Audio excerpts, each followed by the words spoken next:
Boa noite a todos. Se desejas ventura e tranquilidade, além das fronteiras de cinza, semeia, enquanto é tempo. A luz e a sabedoria que pretendes recolher nas sendas da ascensão maior, hoje, plantação, segundo a nossa vontade, amanhã, seara, conforme a lei. Emmanuel, do livro Mais Perto, Chico Xavier. Boa noite a todos. Nesta hora em que aqui nos encontramos, vamos abrir nossos corações, alimentar os nossos pensamentos, voltados para agradecer a espiritualidade que nos conduziu até esta casa hoje e que nos trata, nos acolhe, que sabe aquilo que precisamos. Que hoje saiamos daqui muito mais leves, muito mais cientes e responsável. Porque a grande escola não é só o templo. A grande escola é a vida. Que tenhamos sempre em nossos corações o agradecimento ao nosso Mestre Jesus, ao nosso Pai, que amorosamente de nós cuida todos os dias. Que a espiritualidade maior intua a nossa palestrante, a Lúcia Amaral, que ela seja forte, que ela seja brava, que traga realmente aquilo que precisamos ouvir. Muito obrigado, Senhor. Fique conosco agora, hoje e sempre. Que assim seja. Primeiramente, boa noite a todos. Que Jesus possa nos abençoar. Você pode me dar o microfone, não? Eu gosto bem do microfone. Você pode me dar o microfone? Tá ligado não, né? Esse aí, o manual. E que Jesus possa abençoar a nossa noite. Não, não levo, não. Pode deixar.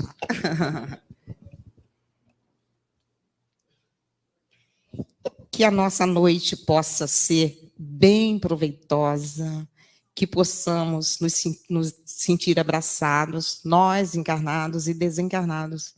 Que Jesus possa nos abençoar. E que possamos sair daqui, né, contagiados pela paz, pela alegria, pela esperança, principalmente dispostos à tarefa que nos cabe. Já que nós vamos falar de tarefa, nós vamos falar da semente, nós vamos falar da seara, a página muito oportuna, semeia hoje. Nossa, essa é a nossa tarefa. A gente, no decorrer do estudo, a gente vai ler algumas coisinhas, mas a gente não vai, é mais para reflexão do que, a gente não vai ficar em leitura não, tá bom? Então, o nosso tema é o hoje, o amanhã e a seara. O hoje, segundo Emmanuel e outros espíritos, também ele se reporta à semente, ao semear. A semente que se encontra em nossas mãos. O amanhã, então essa semente, na verdade, ele significa também o nosso despertar. Porque quando a gente lê lá no Evangelho, quando a gente lê nos livros espíritas, semente, hoje, a gente pode encontrar várias explicações, né? Abre um leque para a gente entender o que os espíritos querem dizer, o que Jesus quis dizer com a questão da semente. Mas a gente vai falar da semente hoje. O amanhã, ele simboliza o plantio. A semente é o nosso despertar, né? O hoje. O amanhã é o nosso plantio, é o nosso momento de plantar. E a seara, Mais para frente, como passou ali, é a nossa colheita. É o momento mais significativo. Mas a gente não pode falar do amanhã, a gente não pode falar da seara, sem que a gente se fixe no hoje. O hoje é o nosso momento. É o hoje que eu preciso trabalhar em prol do meu amanhã. O meu amanhã, bom ou ruim, será resultado do que eu fizer hoje. E a gente volta aqui a falar. Quando nós nos reportamos ao hoje, a gente pensa na semente que trazemos hoje. Quanta responsabilidade trazemos ao reencarnar. Quantas oportunidades que nós temos, que os espíritos dizem também, né? Que as sementes são as oportunidades, são as nossas possibilidades. E quando aqui chegamos, nós trazemos as mãos cheias de sementes, que são as oportunidades, que são as possibilidades, que são os nossos compromissos. Tudo isso embasado na bondade infinita de Deus, que nos ama, que acredita em nós e que nos oferece essas oportunidades. A gente até refletiu sobre isso ontem, lá em São Vicente, e quando a gente falou da semente, a gente falando de, né? São todas as oportunidades. Uma das oportunidades que todos nós temos são as sementes, que são os filhos. Independente de serem biológicos ou não. Educadores têm os filhos que você educa, né? Os pais biológicos, os pais adotivos, os pais que abraçam aqueles amigos. Muitas vezes, nós somos pais dos nossos amigos. Nós somos pais dos nossos irmãos. Eu tenho a minha mãe e o meu irmão. Às vezes eu sou a mãe do meu irmão e a minha mãe nem tanto. Olha, e a gente precisa entender essa mensagem da semente, porque dela vai depender, da minha preparação com essa semente, vai depender do meu amanhã. Eu preciso plantar, mas eu não posso plantar uma semente se eu não prepará-la suficientemente. Então, é o hoje, é agora. É o momento mais importante da nossa existência. Às vezes, a gente fica fazendo planos para o futuro, fica sofrendo com o amanhã, esquecendo de viver o hoje. Meu Deus, amanhã não sei como é que vai ser. Mas e hoje, como é que está sendo? Se eu não preparo, se eu não vivo um hoje com tranquilidade, amanhã eu vou estar tranquila. Se hoje eu já estou aflita. Então, Jesus, a todo momento, ele vem falando para a gente em calma, em serenidade. Né? Ele diz, deixe que o amanhã cuide. Cuide-se. Então, cuida-te, cuida de ti. Porque a gente precisa estar... Joana de Ângeles, ela fala assim, se você dormiu, se você acordou, mantém-te desperto, porque você não acordou ontem, você acordou hoje. Se você acordou hoje, você tem compromisso com hoje. O seu pensamento não pode estar no amanhã nem no depois, se você está vivendo o agora. A gente não pode protelar. Ainda somos espíritos retardatários por conta disto. Empurramos com a barriga. A gente deixa sempre um pouco mais para depois. E não há mais tempo. Não há mais tempo a perder. E a gente trouxe nesse livro aqui, está caindo aqui minhas coisas aqui, o negócio não fica muito seguro, não. Me ajeito aqui. A gente trouxe esse livro aqui de Vozes do Infinito, psicografado por José Théo Raul Teixeira, por espíritos diversos. Mas essa mensagem aqui, no dia de hoje, é de Dr. Martin. Eu acho que algumas pessoas conhecem esse espírito, né? Ele é até o mentor do Allan Kardec, né? Dr. Martin foi um médico alemão E a gente não vai entrar aqui na questão. Então, ele vem falando do hoje, faz um chamado muito significativo, e a gente está incluso nisso aqui. Quer ver? Olha só. O título é No Dia de Hoje. Na formidável experiência do dia de hoje, quando o Pai Celestial nos permite acionar os implementos da própria vitória, busquemos desenvolver na luta de nossas realizações condições de. Primeiro, no dia de hoje, desobstruir as veredas atulhadas que nos impedem o passo no serviço renovador de mãos fixadas no arado do bem. O que é desobstruir veredas entulhadas? O que são veredas entulhadas? Ainda hoje, são os nossos caminhos, são os nossos ideais, né? As veredas são muitas vezes os caminhos equivocados que tomamos, os caminhos difíceis, que às vezes o caminho está tão fácil e nós criamos tanta dificuldade, né? Essas são as veredas. Não podemos, ainda hoje, desentulhemos. Busquemos melhores caminhos, caminhos mais fáceis. O caminho para Deus é o caminho mais fácil. A gente acha difícil?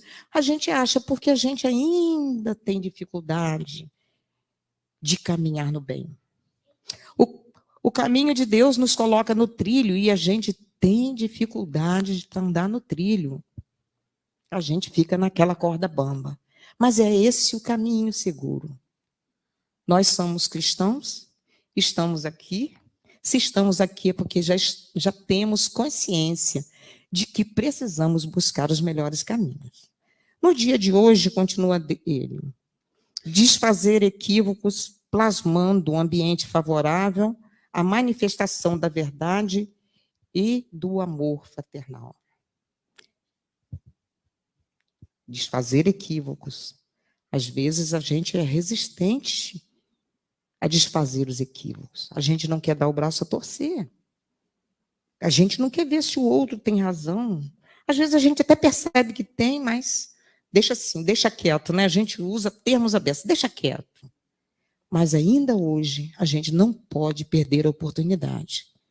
Ainda hoje melhorar relacionamento entre familiares, amigos e nós, movimentando possibilidades variadas juntos da honestidade e da afabilidade. Melhorar relacionamentos entre familiares. Quanta dificuldade nós temos, né? A gente tem familiares difíceis. A gente tem amigos difíceis. A gente tem. E a gente tem essa dificuldade. Ainda hoje, a gente pode pensar nisso. Estamos aqui, sabemos que precisamos caminhar de mãos dadas com o outro, mas ainda a gente tem dificuldade de dar as mãos. Nós ainda somos resistentes à afabilidade, à doçura. O erro do outro nos incomoda tanto e a gente não tem paciência. E a gente tem que exercer a paciência, o carinho, a afabilidade. Né? O que me incomoda no outro é o que está em mim. Jesus andou pelos caminhos, só buscou aqueles difíceis.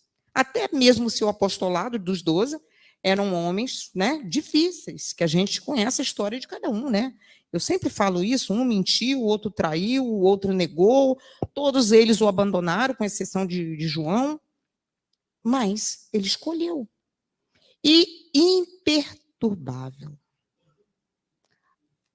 A doçura do nosso Nazareno. A afabilidade e a compreensão. A afabilidade e doçura não é ficar babando e dizer sim para tudo, mas ser doce. Ser doce. Não é a verdade que condena, como Jesus disse a Simão Pedro, não. É a verdade que constrói. Eu sou verdadeiro, Senhor, eu sou muito franco. A verdade não pode tombar. A verdade, você pode dizer a verdade para reerguer o outro, Simão. E Simão aprendia cada dia. Nós estamos aqui para aprender cada dia. No dia de hoje, tranquilizar alguém colhido pelo logro, ou seja, pela decepção, né? Ou pela desilusão, fazendo-o aproveitar o aprendizado da experiência vivida. Né? Ainda hoje, levantar o ânimo de um irmão corroído pelo desalento, que se mantinha aguardando por entre labaredas de revolta, os gelos da indiferença, o desfecho que a morte patrocinará. A gente para, mais uma vez, a gente vive atualmente, né, mais do que nunca, com pessoas tão próximas a nós, vivendo problema de depressão. Difícil a gente não ter um amigo, um parente, um conhecido próximo que não viva essa problemática da depressão. E muitos se encaminham para o suicídio, às vezes acabou de estar conosco e nós não percebemos. Ainda hoje, olhemos nos olhos, ainda hoje, salvemos alguém com o olhar. É tão fácil, e às vezes a gente tem tanta dificuldade de amar o outro com o olhar. Cada um usa o instrumento que lhe é mais fácil. Às vezes a gente diz assim, eu não sei, a gente tem uma amiga, né, Sandra, que ela diz assim, a Denise, né, a gente pode falar porque ela assumia isso, eu não sei abraçar, eu gosto das pessoas, mas eu tenho dificuldade de abraçar. Não, a gente abraça com o olhar, a gente abraça com a palavra. Se eu chego, oi, fulano, tudo bem? E passei, eu não queria saber como ele estava. Eu não abracei ele com o olhar, com atenção. Então, às vezes a gente diz assim, fulano está com depressão, é frescura. É charme. A gente entende que a depressão que é difícil, mas a gente não tem noção da dor, da dificuldade que ele tem para superar. É doença da alma. Curável? Claro que é. As casas espíritas estão aí com trabalho. Se for obsessão de desobsessão, se for um trabalho, tem o passe que restaura suas energias, reequilibra, te reestrutura espiritualmente, te refaz, te reenergiza, né? No caso da depressão, dá um alívio muito grande. Né? Temos outras religiões também que ajudam muito, porque nela está o Cristo, com a sua energia de saúde. E nós, enquanto espíritas, podemos curar o outro? Sim. Não sair fazendo, eu posso te curar, vem cá que eu vou botar minhas mãos. Não. Mas nós podemos curar com uma palavra, com um olhar, com as nossas vibrações de casa. Senhor, neste momento, né, cobre Sandra de paz, de saúde, Lúcio, Beth, e aí a gente vai vibrando, a gente cria uma força. Mas tudo isso, hoje, tudo que pudermos fazer em benefício de nós e do nosso próximo, que seja hoje.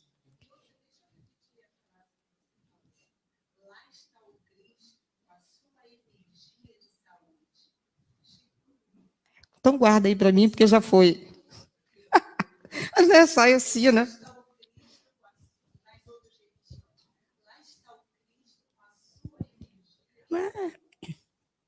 Jesus não está voltando, Jesus nunca foi, ele disse que nunca nos deixaria, não é?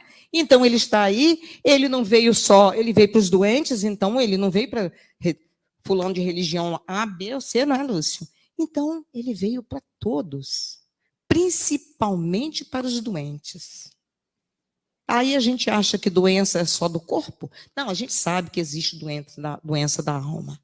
Mas o que nos atormenta é o corpo? É a alma.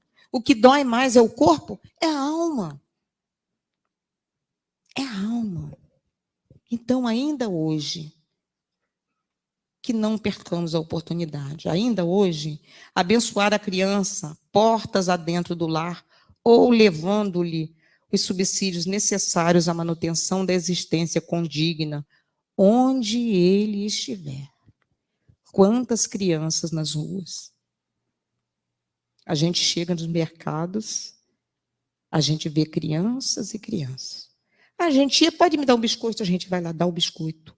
É dar o biscoito? Ainda hoje? Eu vou dar só um biscoito? Eu não posso dar um abraço? Eu não posso dar um beijo naquela criança que está sujinha? Meu filho, você mora onde? Você tem quantos irmãos? A gente não pode fazer isso? Sexta-feira ou sábado, acho que foi sábado. Eu cheguei no Mercado Esperança, ali no meu bairro, ali no Parque Matarona, e tinha uma senhora com 2 menininhas na porta do mercado, vendendo docinho, não sei o quê. E ela estava indignada, porque tinha um garoto de uns 9 anos com um pacote de 5 quilos de arroz. Aí eu falei, senhora está zangada? Por quê? Ela falou assim, olha, vontade de bater naquele moleque, assim, vontade de bater naquele moleque. Eu falei, peraí, você queria que alguém batesse nas suas filhas? Aí ela olhou para mim e falou assim, então não fala assim, não, fala direitinho comigo. Ela falou assim, não, sabe por quê? Ele pediu agora mesmo, alguém entrou aqui, ele pediu, a mulher deu 5 quilos de arroz, ele está ali vendendo.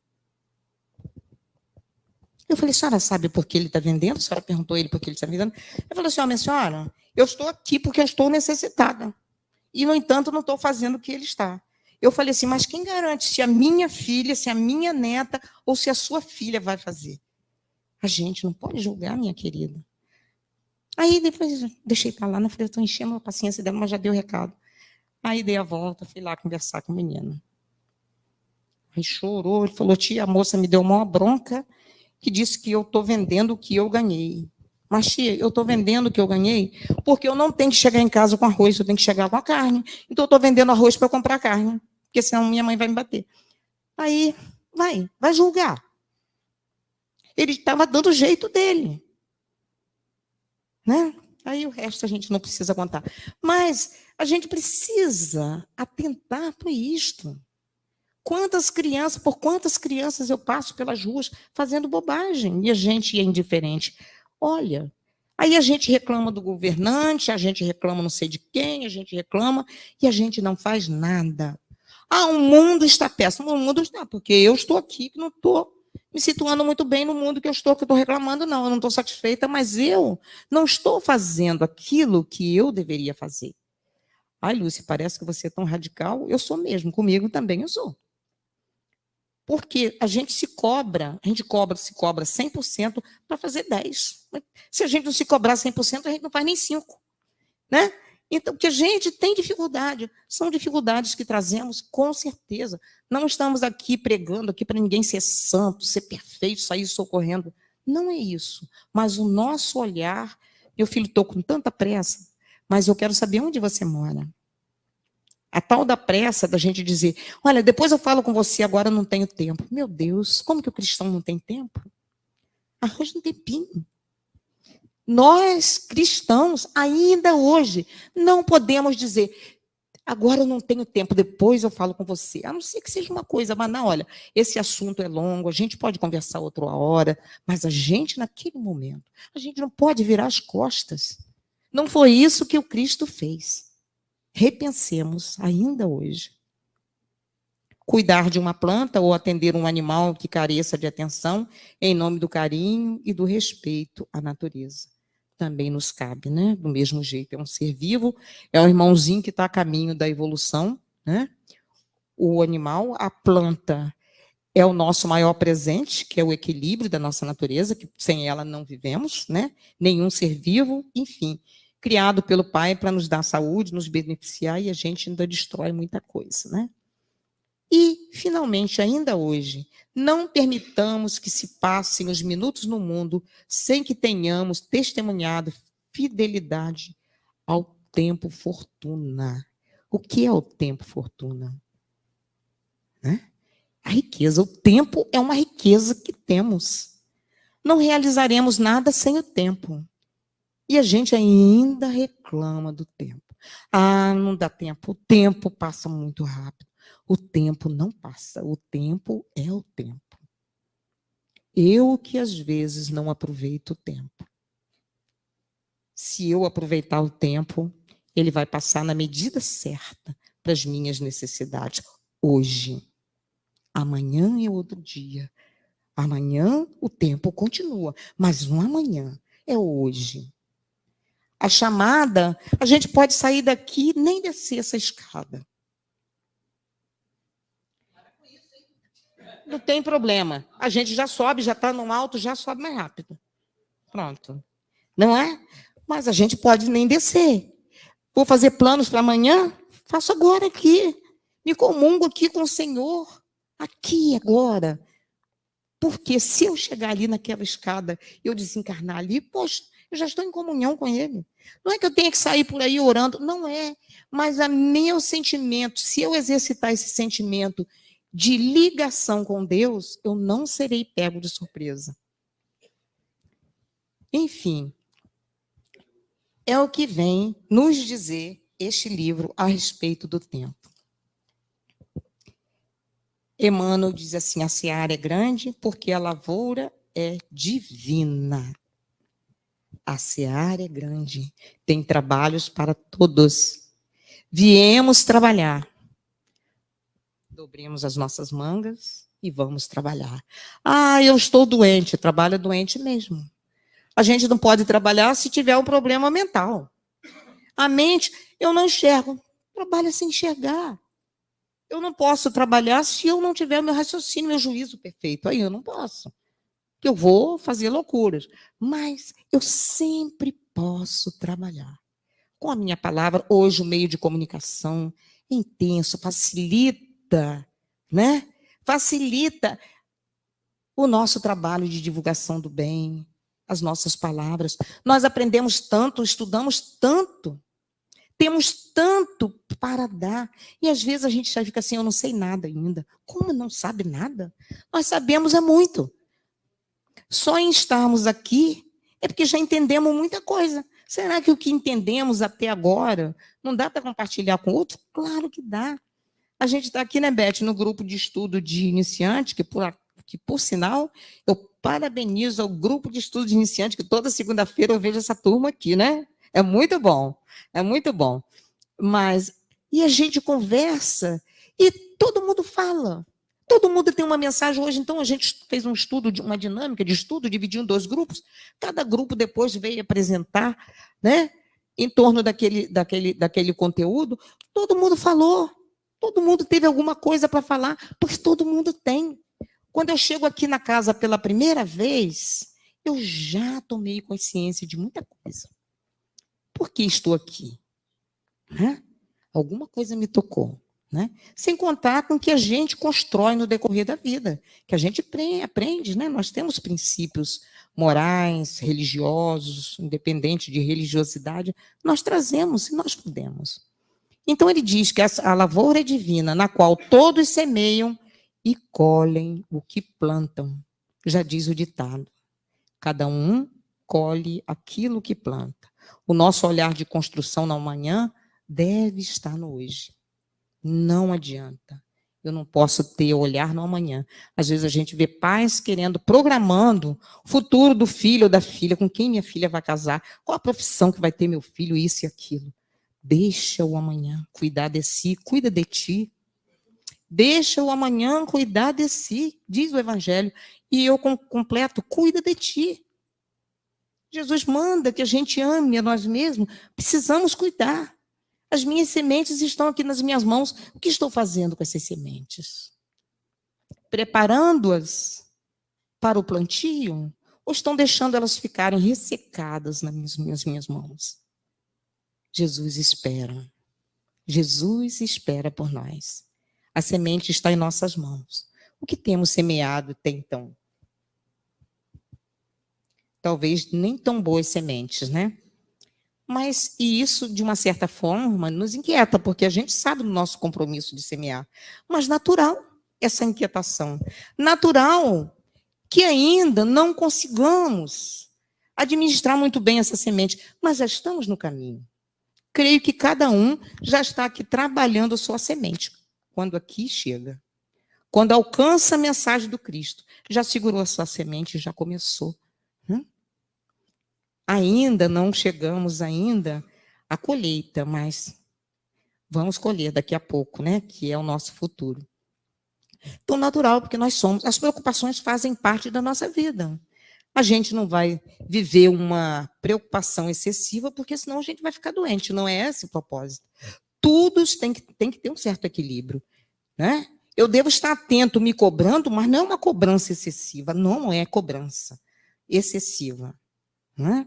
Quando eu conheço o caminho, a estrada, o caminho desentulhado, eu conheço que aquele caminho está entulhado, opa, limpo aqui, limpo ali, vou caminhar. E a gente, quando fala em caminho, a gente lembra de uma historinha de Jesus, conta o evangelho que Jesus caminhava com Filipe, eles iam subir o Monte Hermon, né? Jesus e ele.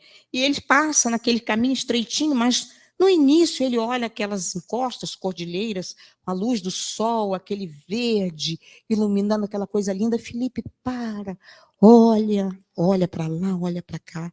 Jesus, tudo isso que o Criador nos preparou. E Felipe fica empolgado. Agora, Felipe, vamos subir. Tinha que subir muito. E à medida que você vai subindo, o caminho vai ficando estreito e você vai perdendo essa visibilidade até chegar no topo. E lá foi Jesus e Felipe. E Felipe se sentiu cansado. E toda hora ele pedia assim, me espera um pouquinho para eu descansar. E Jesus calmamente parava, esperava. Felipe sentava, respirava, mais um pouquinho. Felipe sentava. E as sandálias enchiam daquelas pedrinhas, né, daquele caminho ressecado, que o caminho era árduo, né? O topo que era o deslumbre, mas o caminho era árduo. E ele tira as pedrinhas e, finalmente, já quase chegando no topo, ele sentou aí, ele parou um bom tempo e falou, Senhor, eu não estou aguentando. E tira as pedras e Jesus calmamente observava, e os pés já sangrando. E Jesus espera ele descansar o tempo necessário até que chega lá em cima. Eu escrevi aqui só para eu não perder, porque a fala de Jesus é muito linda com ele. E quando ele chega lá em cima, os pés sangrando, e Jesus fala assim para ele, pois é, Felipe, não foi a claridade do alto que dificultou a marcha, e sim as pedrinhas modestas do chão. Olha, as pedrinhas modestas. O dia ensolarado nunca fez mal, Felipe. Entretanto, as coisas pequeninas do mundo interrompem a marcha do homem para Deus. Quantas pedrinhas têm interrompido a nossa marcha? Né? Quantas pedrinhas? É um kikiki aqui, uma coisinha ali, outra coisa, hoje eu não posso, hoje eu estou... E assim a gente vai. O mundo me distrai, o mundo me chama, e vou deixando para depois, esqueço que eu estou vivendo agora, hoje e agora. E fica essa lição. Está ali no livro Luz Acima, quem quiser, de Emmanuel, a página 148. É um diálogo, eu nem dei uma quebrada legal. Mas entendemos isso. O dia ensolarado nunca faz mal. Entretanto, as coisas pequeninas do mundo, as singelas pedrinhas, interrompem a marcha do homem para Deus. E às vezes a gente pede essa marcha para Deus, vai uma encarnação, 2, 3, 4, 5. Nós então que temos o compromisso, a responsabilidade, que já despertamos, estamos despertos hoje, a gente tem que facilitar a marcha, respirando, parando, mas vamos subir e contemplar, o nosso Pai Celestial. Então, a gente até colocou assim, vamos começar hoje a desenhar o nosso amanhã na parte que nos compete. Eu me vi essa frase assim, eu achei legal, desenhar hoje. Se prepararmos hoje para o amanhã já é uma dádiva, porque o nosso amanhã com certeza será mais leve. Quando a gente fala em leve, a gente sabe que cada um carrega o seu peso. Cada um carrega o peso das dificuldades, das preocupações. E às vezes a gente diz assim, cada um carrega a sua cruz. Realmente, pode ser, a gente pode dizer que é a cruz. Uns carregam uma cruz mais pesada, outra carrega uma cruz mais leve. Cada cruz tem a medida e o peso de acordo com a necessidade daquele que carrega. O peso nunca vem além das nossas forças. A cruz, na verdade, ela simboliza o quê? É o nosso baluarte, se a gente pode dizer isso, que significa o nosso alicerce. Porque sem essa cruz, que são as dificuldades, que são os problemas, elas são as alavancas para o nosso progresso. São as dificuldades que nos impulsionam, que nos incomodam, que nos fazem sair do lugar. Porque, às vezes, se tiver tudo bonzinho, a gente fica toda a vida ali parado e a gente não move oportunidades. A gente não muda, nada é estático. Tudo a todo momento muda, a todo instante. E a gente, às vezes, fica incomodado com mudança. A gente, às vezes, fica resistente às mudanças. E temos que estar receptivos e atentos às mudanças, para que a gente não fique chocado, não fique só reclamando no canto que o mundo está esquisito, que o jovem está esquisito, que o velho está não sei o quê, que a música está não sei o quê. Tudo está esquisito, porque tudo está chegando agora. Joana diz, naquele livro Rejubila-te, né, que eu acho um livro legal, ela fala muito disso, dessa nova geração, desse mundo novo, e que nós precisamos parar de reclamar e prestar atenção. As mudanças são necessárias. Algumas contra os meus princípios morais, sim, mas tem que mexer com o homem. O jovem com comportamento totalmente desestruturado. Esse jovem está dizendo, olha, eu vim com novas informações. Cadê você aí, educador, para poder me conduzir, me orientar? Educador, professor, pais, que todos nós somos educadores também, né? Então, essa atitude da criança, do jovem, é para chamar atenção. Existe a necessidade de nova mudança no código educacional. E aí? Né? Ainda se pensa em estudar daquele mesmo jeito? Quando a gente estudava geografia, para que informação, cultura, sim. Ah, mas Lúcia, até a gente começou a falar aqui, ela hoje, a gente nem terminou, né? A Beth, lá na cozinha mais cedo, falou assim para mim, você era a favor da moral e cívica? Eu falei, eu não. Quando a gente tinha aquela matéria, Lúcia, mas a gente estudava, mas aí a gente não terminou o assunto. Não que eu seja contra, mas a didática tinha que ser diferente. Né? Porque nem todos estão prontos para alcançar aquele tipo de ensinamento daquela forma. Um rebelde contra o patriotismo vai entender de que forma? Você tem que arranjar. O pedagogo, a pedagogia tem que ser apropriada. A realidade não é de cada aluno, é de cada comunidade. É de cada, de cada faixa etária. É o trabalho direcionado. Isso aí é que a educação que Allan Kardec é a educação do amor. Resgatar, é para resgatar, não é para jogar aquela massa de conteúdo e dizer, decora aí, faz a prova e me mostra a sua nota, se você decorou. Não é assim. Hoje tem as potências e as habilidades. O aluno inteligente não é aquele que tira 10 em matemática, não é aquele que não é Jusceia, não é. Não é. As habilidades. Às vezes ele zero em matemática, mas coloca aí uma tecnologia aí na frente dele, entrega aí para ver se ele não é inteligente. Então a gente sabe que, claro que a gente está falando de uma pedagogia antiga, que muita coisa precisa se renovar, mas a gente está numa fase desse processo de renovação, né? Então, quando a gente fala na questão de inquietação, somos inquietos porque a gente quer ser diferente, a gente não conseguiu ainda. Né? Mas a gente vai devagar. Jesus disse, não vos inquieteis com o dia de amanhã. O amanhã, outra vez, cuidará de si. Então, meu irmão, cuidemos de nós. Né? Simão Pedro, na última ceia com Jesus, eu falo tanto Simão Pedro, né? Que Simão Pedro é um parâmetro, né? Aquele Simão Pedro que é aquele homem impertinente, aquele homem impulsivo, honesto, cumpridor dos seus deveres, mas crítico, tinha olhar torto, digamos assim, né? Tinha olhar torto para algumas questões. Ele teve aquele olhar torto para Madalena, ele teve aquele olhar torto quando Jesus fala para Zaqueu, desce daí, Zaqueu, que hoje convém ir na sua casa, e que Zaqueu desce e dá o braço a Jesus e sai. Jesus vai para a casa de Zaqueu, e ele diz assim, Senhor, não entendi a sua. Esse vocabulário é meu, tá? Ele não falou assim, não. Eu não estou entendendo qual é a sua, Senhor. O Senhor fala que é mais fácil entrar um pobre, como é que é o negócio? Do que um rico no reino dos céus. Esse homem é rico, esse homem é usurpador, esse homem é o doutor da lei que explora, não sei o quê, não sei o quê. E como que você vai... Jesus, acalma, Zaqueu, te aquieta. Zaqueu tão precipitado. E olha que ele já tinha aprendido muito com Jesus, assim como nós estamos aprendendo com Jesus. Mas a inquietação dele era demais. E Jesus, mais uma vez, chama a atenção. E naqueles momentos ali, que eram os momentos que antecediam, que antecipavam, né? Que antecediam a crucificação de Jesus, eram os últimos momentos com Jesus. ali junto aos discípulos, e ele falou muitas coisas, né? Minha paz vos dou, minha paz... E foi dizendo algumas frases que a gente já conhece, que a gente não vai ficar repetindo aqui. E numa delas, Jesus fala assim para ele, quer ver? Falam para todos os discípulos.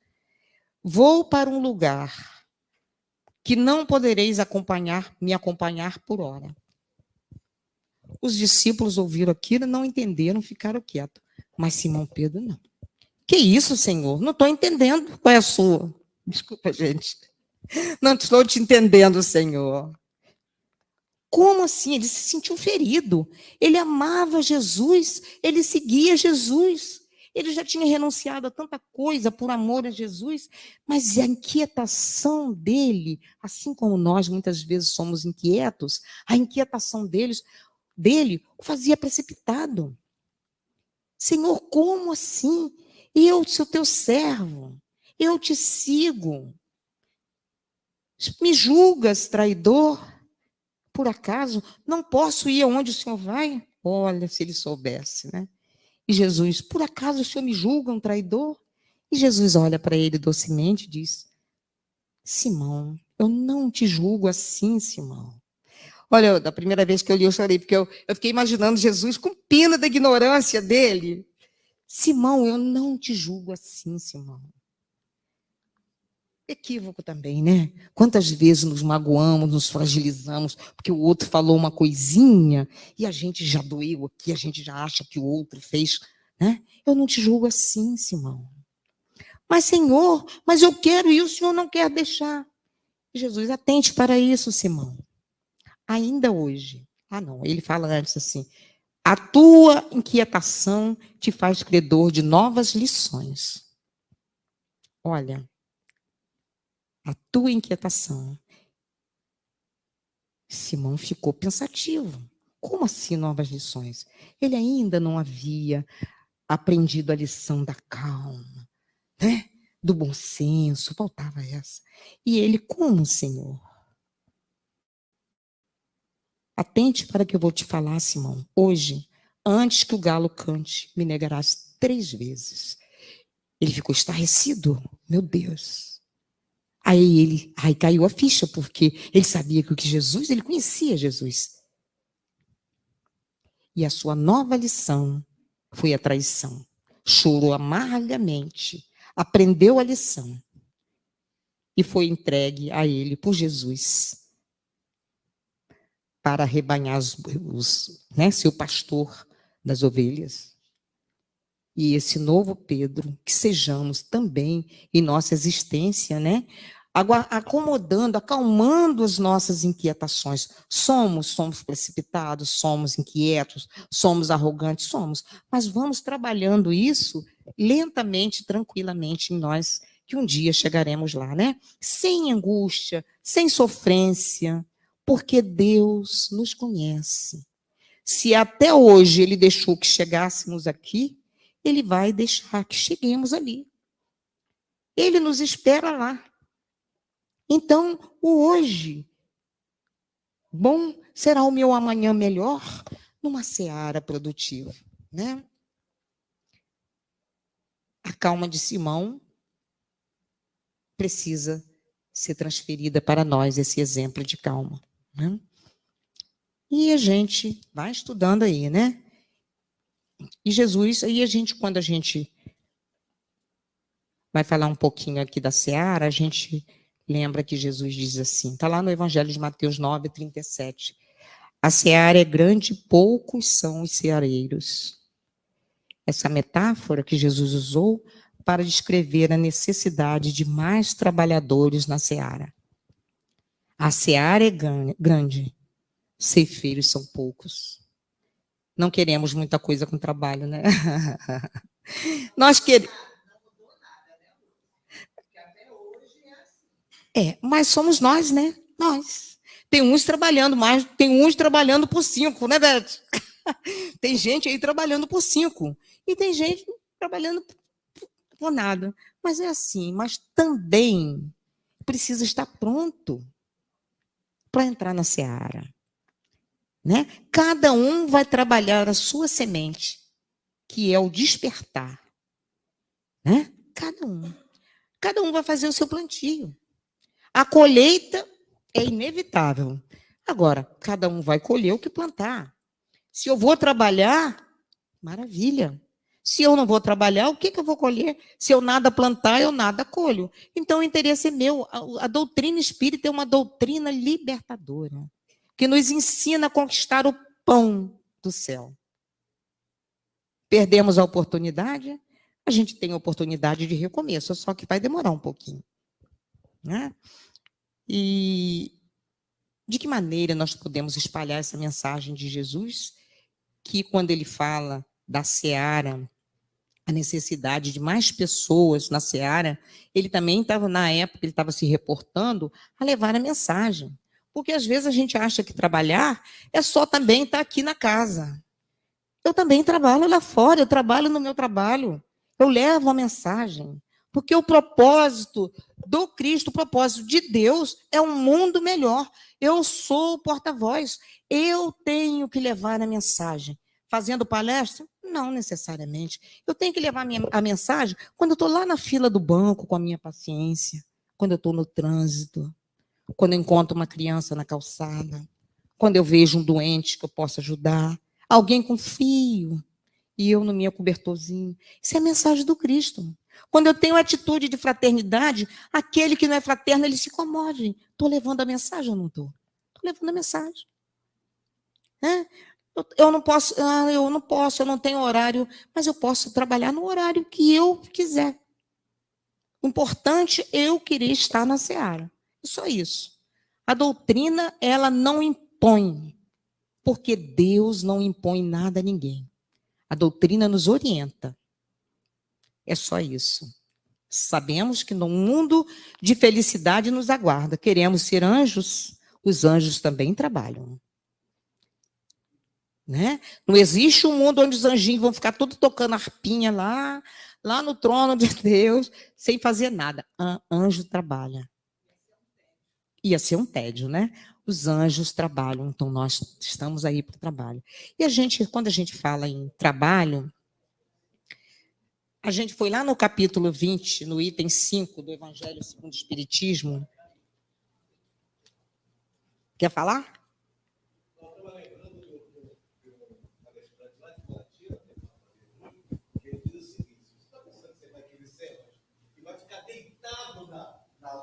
Nas nuvens, você vai cair, porque ela não tem que segurar.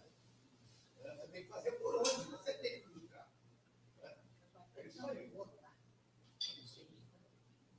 E é isso mesmo. Então, no Evangelho segundo o Espiritismo, no capítulo 20, item 5, fala dos obreiros do Senhor. Somos obreiros do Senhor. Somos seus discípulos. Somos aprendizes. Olha o que ele diz: aproxima-se o tempo em que cumprirão as coisas anunciadas para a transformação da humanidade.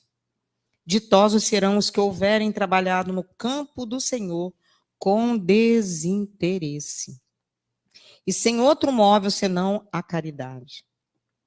Seus dias de trabalho serão pagos pelo cêntuplo de que tiverem esperado, ou seja, 100 vezes mais. Ditosos os que hajam dito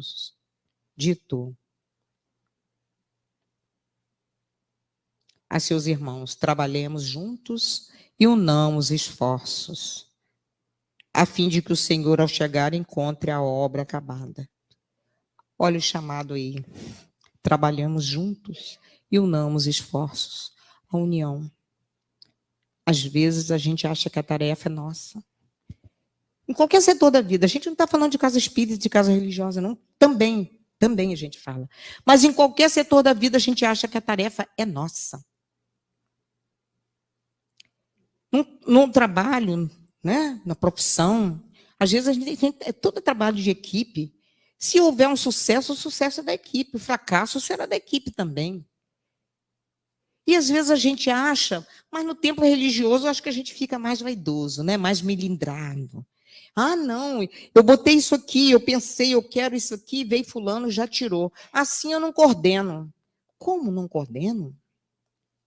A coordenação tem que ser compartilhada. O que você acha? Vamos trocar aqui. Claro que tem que existir um respeito, a união. Porque A tarefa não é minha, a tarefa é do Senhor. Ele diz aqui, ó, trabalhemos juntos. Unamos nossos esforços para que o Senhor, ao chegar, encontre a obra acabada. Pronta. Que obra é essa? É o nosso compromisso. Senão vai cair em prejuízo. Para quem? Para nós. Ao reencarnarmos, nós já viemos com compromisso. Quando a gente aceita uma tarefa em qualquer setor da vida, a gente assumiu a responsabilidade. E não podemos deixar aquela tarefa porque o outro desagradou, porque o outro passou por cima de minhas ordens. Vamos sentar e vamos conversar. A gente pode imaginar Jesus na convivência daqueles 12? Jesus sabendo tudo, vendo tudo, porque ele sabia o que o outro pensava. Pacientemente, passo a passo, ensinava a cada um com uma lição de amor, orientando. E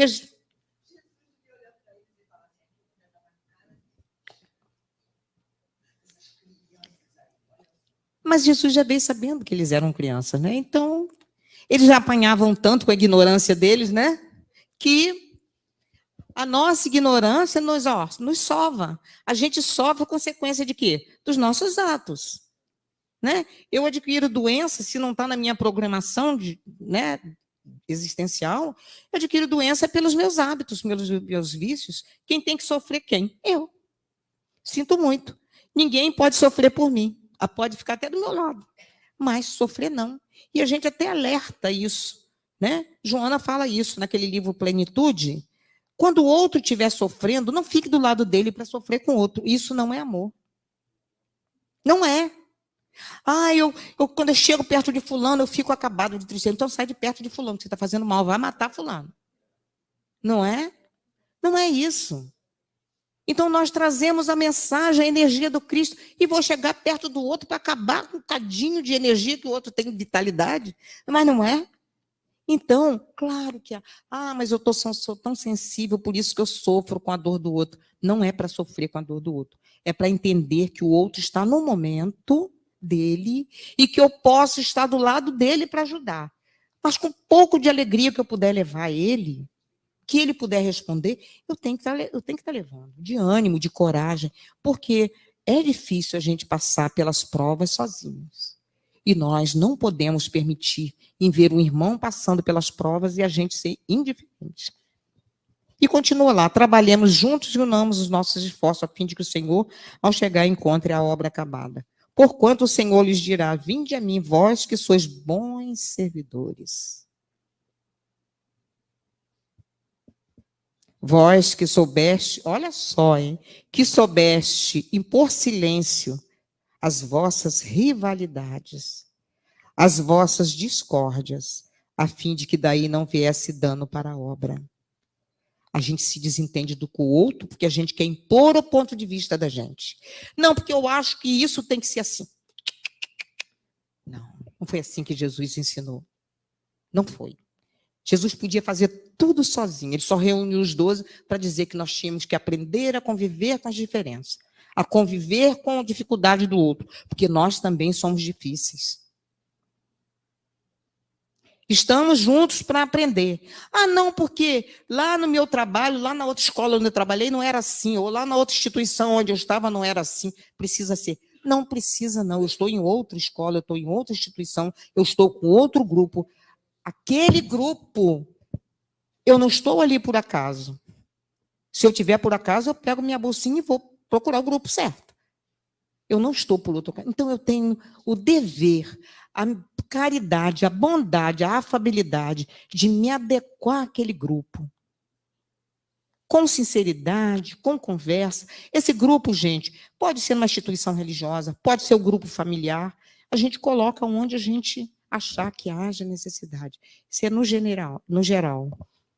E a gente dá em conta a dificuldade. Precisamos ensinar nossas crianças, desde hoje, os nossos jovens, a compartilhar ideias, a não serem centralizadores. Eu acho que os jovens já estão melhor. Os jovens têm uma fase da vida deles, adolescente, pré-adolescente, puberdade, que eles têm que estarem vestidos iguais, todos iguais. Aquilo ali já é um sentimento de grupo. Cresce, a gente desfaz aquilo, a gente já começa na crítica. Mamãe, você não é fulano, você não tem que ser igual fulano. Bem, não tem que ser se o comportamento for ruim, mas se for bom, o que tem?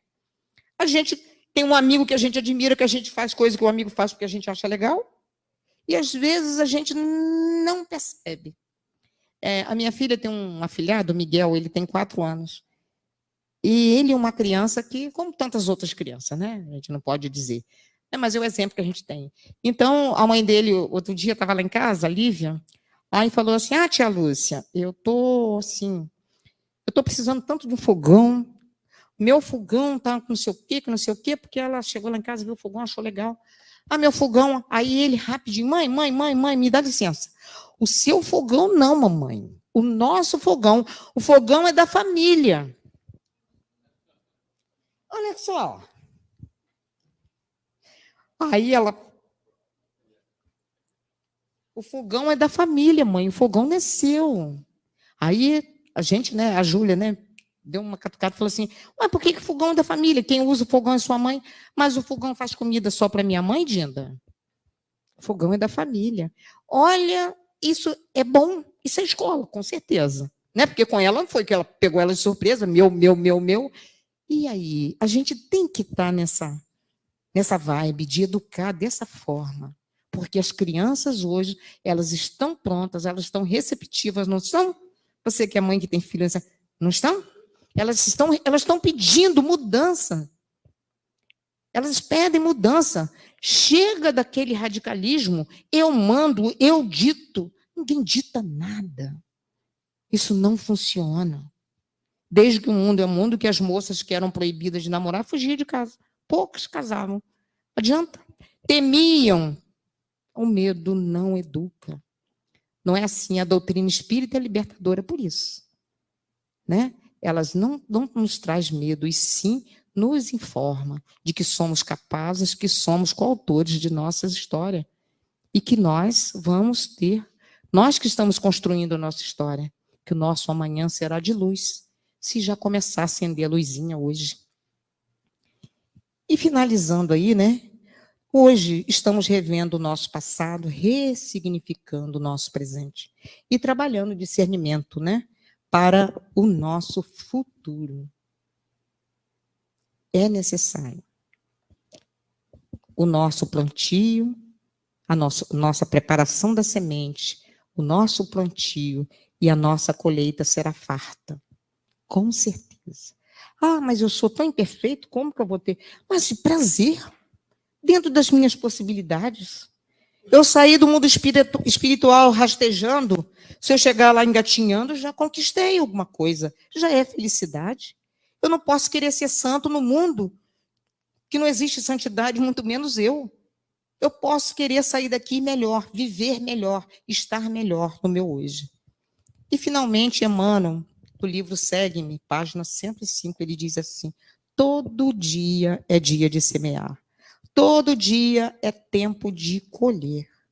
Não é preciso morrer para conhecer a lei das compensações. Imprescindível semear. Semeemos. Queremos colher. Nos situemos no bem, na luz. Abnegados espirituais estão ao nosso dispor, ao nosso lado, 24 horas do dia. Nunca estamos sozinhos. Quando a solidão nos assolar a alma, lembremos que nunca estamos sozinhos. Quando Jesus disse, pedi e obtereis. Sigamos, peçamos, na certeza de que tudo está como tem que estar. Mas que não pode piorar, pode melhorar. Se eu quiser, eu tenho que fazer a minha parte. Que Jesus, nessa noite, possa nos abençoar, nos carregar no colo da sua energia de luz, nos fortalecer e nos guardar uma energia de paz e de saúde. Obrigada a todos, mais uma vez, pela oportunidade de estar aqui. Desculpa a falação, mas a gente precisa falar, né? Que Jesus nos nos abençoe nessa noite. Obrigada a todos aí pela oportunidade.